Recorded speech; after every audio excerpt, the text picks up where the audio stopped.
Hi there, just thought I'd do a new update on the car as it's made some progress. I've just given it a quick final polish. The front bumper's been painted, as you can probably see, and that's been put on. Just been in the workshop as well to do the gearbox service. It's actually a bit more straightforward than I thought it would be. I thought there'd be a problem getting the level correct, but just followed the instructions. Obviously drained it all, changed the filter, took the pan off, cleaned that, drained the torque converter, and then I just obviously did everything back up, put in 4 litres it said, then it said to start it, and then gradually put in the other 2.2 litres while changing through the gears on the box. So yeah, I put in 2 litres and then checked it with the engine running, all up to temperature, and it was at the correct level. So that was it, straightforward. Then I just changed the spring clippy things on the brake pipes. So I did that, so that's done.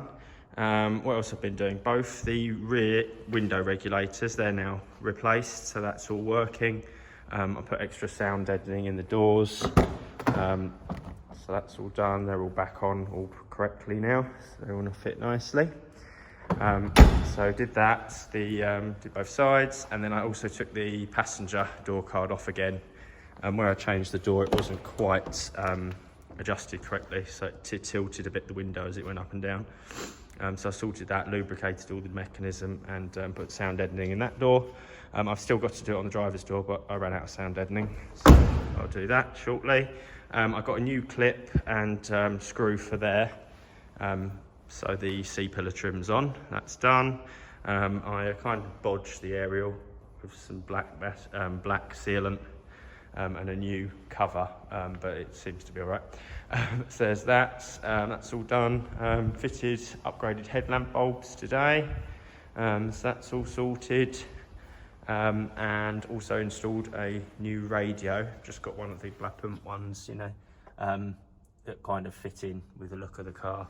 I've also ordered 4 of the speakers, the direct replacement ones from Germany. Although it sounds quite good now with the new stereo, but I'll change those over anyway. So that's all done. New mats are still at home, they're still to go in. I've treated all underneath, all the wheel wells, treated the rear subframe suspension, painted all that, painted the bottom of the spare wheel well and the inside of the wheel well, which I'll just show you. So all the boots back together. There's the old mats, and then there's the boot floor. So I gave that all a coat of paint and put 2 sheets of sound deadening down there, so that's all tidy. Need to give the spare wheel a bit more of a clean. I had it refurbished, the spare wheel.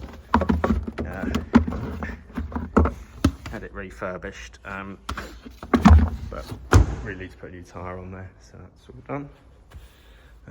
There's that. I got a new triangle because my one was a bit manky. There's that, and I just got a number plate for it with my initials. Just thought that would look a bit smarter than the M plate that was on there. But I think that's pretty much it. So I obviously had to do another brake fluid change because I had to undo the brake pipes to fit these spring links that hold them in place, where the join between the pipe and the hose. So I did that as well. So what's left to do? I've still got a lanyard guard underneath, so I'll hopefully do that tomorrow, possibly next weekend. Other than that, that's nearly done. And then obviously I'm going to teach myself to weld over the winter, and then do the little bits of welding that need doing on it. But other than that, we're getting there. Thanks very much. Bye.